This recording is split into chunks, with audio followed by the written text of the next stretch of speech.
그리고 오늘 우리 윤호중 의원님께서 이게 또 와보니까 이제 지역구이신데 제가 윤호중 의원님을 뵈면 늘 안타까운 생각을 개인적으로 하는 부분이 있었어요. 뭐냐면 제가 강의를 하기 전에 이 이야기는 꼭 들려드려야 될 것 같습니다. 뭐냐면 김건희 이 윤석열 취임식 지난 22년 5월 10일 날이었죠. 예. 취임식 현장에 저도 다 초청을 받았습니다. 그래서 이제 10시 여의도 국회의사당에서 이 선서식을 하는 그 현장에도 제가 있었고, 그리고 7시 신라호텔 국빈만찬 거기에도 저는 이제 참여를 했는데 그 가족석이라고 그러나요? 이제 취임식 여의도 취임식 의사당 거기 보면 이렇게 가족석에 윤기준 교수 대통령의 부친 돌아가셨죠?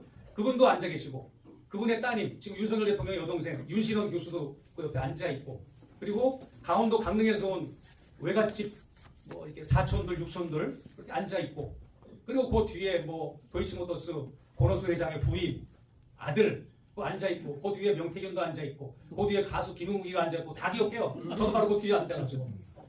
왜 내가 그걸 기억을 하는가 하면 그 가로세로 연구소 강용석 변호사하고 김세희 기자 두 사람이 까불까불하면서 왔다 갔다 하더라고. 그래서 거기 뭐가 있나 하고 이렇게 가보니까 그렇게 다 내가 또 촬영도 했고 그런 일이 있었고, 그리고 이제 7시 신라호텔 국빈만찬을 가서 저는 어차피 언더카바 취재 차원으로 사실 그때부터 제가 김건희 씨를 이제 접촉을 하고 관계를 형성을 해온 거기 때문에 모든 걸 다 촬영을 했습니다. 그때도 유일하게 핸드폰만 가져 들어갔지만 경호 문제 때문에 핸드폰이 풀가동됐어요. 그래서 실내에서 하는 국빈만찬 이전에 밖에서 신라호텔 그 야외 잔디밭에서 녹지원 같은 그런 곳에서 칵테일 파티라고 그래가지고 칵테일 리셉션을 한 시간 반인가 오랫동안 했죠. 그때 이제 주한 외교사절들하고 대화도 나누고 또 이제 뭐 10대구로 총수들, 그다음에 새 내각 장관들, 또 국힘당, 또 중진들, 또 민주당 그때 또 이제 대표 되시는 분들 몇몇 분들, 우리 윤 의원님이나 그때 박지원 그 공동대표도 왔더라고요. 하여튼 뭐 저는 거기를 참석한 이유가 북한은 이런 곳이다. 대북 투자를 해야 된다. 그다음에 북한을 바로 알리기 위한 용도로 적극적으로 나는 이제 붙들고 그런 얘기를 칵테일 타임에 했고요. 그다음에 이제 실내에 들어가서 이제 뭐 오케스트라 연주 듣고 뭐 대통령 나와서 연설 한마디 하고 특별한 순서가 없었어요. 그냥 밥 먹고 뭐 전국에서 올라온 무슨 토사품으로 뭐 이렇게 고급 요리를 해서 이제 내오더만요. 그래서 이제 서로들 테이블마다 덕담을 나누고 162명인가 그때 왔었어요.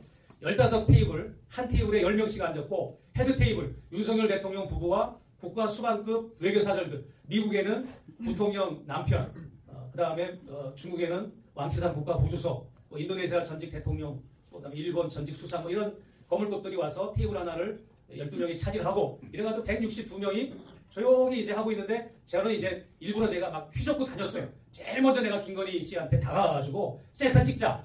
그래가지고 셀카도 찍고 제가 나와서 첫 테이프를 끊으니까 김창준 의원 부부가 또 쭈뼛쭈뼛 쭉 나오더니 저희도 찍게 해줄 수 없냐 그래서 찍으라고 그래서 이제 찍고 이러면서 분위기가 되살아나고 서로 이제 왔다 갔다 하고 윤 대통령은 각 테이블마다 다니면서 이렇게 또 칵테일 잠 부딪히고 이랬어요. 제가 왜 이런 얘기를 디테일하게 하는가 하면 그때 우리 윤 의원님이 김건희 여사하고 뭔가 대화를 나누는 그 과정이 순간포착 기사가 찰번 나가는 바람에 아주 언론에 호된, 아니 언론이 아니라 그런 보도가 나오고 나서 민주당 내부라든지 또 중도 또 호사가들 말 많이 물어내는 이런 사람들이 굉장히 비판을 하고 비난을 하고 그랬던 적이 있었는데 그때 나는 그 옆에 현장에 있었던 사람이라 사실관계 확인을 내가 해드립니다. 해드려도 되겠죠? 네. 많이 억울하실 것 같아요. 이 의원님이.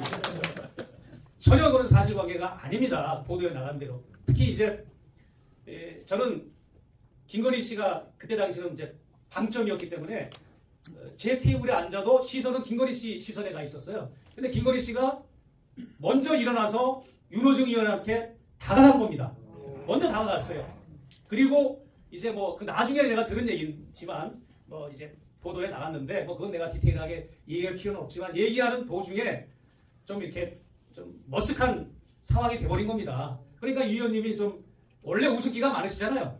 원래 이제 저도 잘 웃는 인상이거든요. 근데 윤 의원님은 저보다 더 잘 웃는, 개인적으로도 뵈면 잘 웃는 상이시더라고. 근데 뭐 취임식 만찬에서 물론 야당의 대표로, 물론 이제 그때 당시 비대위원장이셨지만 야당 대표입니다. 그리고 그 앞전에도 원내 대표도 지내셨고 그런 분이 뭐 평소에는 물론 내부적으로나 이제 정책적으로는 또 서로 공방을 할 수도 있고 하지만 그런 자리에서까지 뭐 인상 쓰고 무게 잡고 그럴 필요는 없잖아요. 이제 웃으시면서 대화를 이제 하셨는데 그게 입을 이렇게 막는 장면이 나오잖아요. 입을 막는 장면이 아니에요. 그게 여러분이 다시 한번 그 사진을 확대하든지 카피해가지고 한번 크게 한번 사진을 한번 보십시오. 이 손이 머리를 올리는 장면이었어요. 이게 머리 올라가는 건데 입을 막는 것처럼 이렇게 그렇게 포착이 된 겁니다. 하필이면. 그래서 내가 그 사진을 찍은 사람이 김용이라고 하는 대통령 전속 사진가거든요. 그래서 이 사람이 지금은 이제 올 4월에 대통령실을 그만두고 사진사를 그만두고 놀부보쌈, 놀부 부대찌개 CEO로 갔습니다. 이것도 수상합니다. 이것도 취재거리예요, 사실. 네. 이게 어떻게 대통령실 사진사가 유명한 프랜차이즈 음식점 CEO로 낙하산처럼 가냐 말이에요. 그리고 이 친구가 그 사건이 보도가 취임식이 5월 10일 날이었고 그 다음 날 이제 난리가 났잖아요. 그 사진이 보도되면서. 그리고 나서 5일 있다가 그러니까 5월 16일이었을 겁니다. 연합뉴스하고 인터뷰에서 자기가 그걸 찍게 된 걸 설명을 했어요. 어떻게 찍었는가 하면 그 만찬장의 출입구에 있는 벽에 저렇게 우리 보좌관님들처럼 출입문 벽에서 50m 거리에 있는 김건희 씨와 우리 윤 의원님이 대화를 나누는 걸 보고 마운엔즈를 당겨서 찍었다. 근데 윤 의원님인지 모르고 나중에 보니까 그 대화하는 대상이 윤 의원님이었다. 뭐 이렇게 핑계를 댔는데 저도 왜 그 사람하고 이렇게 접촉이 됐는가 하면 제가 그날 찍은 사진이 엄청 많았거든요. 나도 사진을 달라. 김건희 여사한테 직접 요구를 했어요. 그랬더니 김건희 여사가 대통령실 직원을 직접 지시를 해가지고 제 이메일로 그때 당시 사진을 엄청 많이 보내줬어요. 저한테. 대통령 취임식 날 사진을 저만큼 많이 가지고 있는 사람들이 없을 겁니다. 그래서 내가 이제 사진사하고도 그때 정황을 내가 체킹을 했던 거고 그래서 내가 뭐까지 요구했는가 하면 그러면 이 전문적인 카메라로 찍을 때 연속 샷타를 누르거든요. 쭉 동영상처럼 이게 손을 올릴 때 차차차차 이렇게 수십 장이고 요 한순간에 수십 장이 나오는 거거든요. 그것도 내가 요구를 했더니 안 주고 그래요. 그러니까 뭐냐면 여러분 이 사건의 핵심은 뭐냐면 대통령의 배우자가 이렇게 야당 대표와 대화를 나눈 거를 자기의 정치적인 목적이나 자기의 이득을 위해서 그 언론 플레이를 하면서 야당 대표를 공경에 빠지게 만들고 곤란하게 하고 어떻게 보면은 아주 정략적으로 악용을 했던 사례다라고 저는 그렇게 보고 있습니다. 아주 괘씸하더라고요. 내가 그걸 계속 거기 시달리는 걸 보니까 우리 윤 의원님이 저건 아닌데 싶어가지고 제가 이 자리를 빌어서 잠시 해명을 해드린 겁니다. 어떻게 이해가 되었습니까?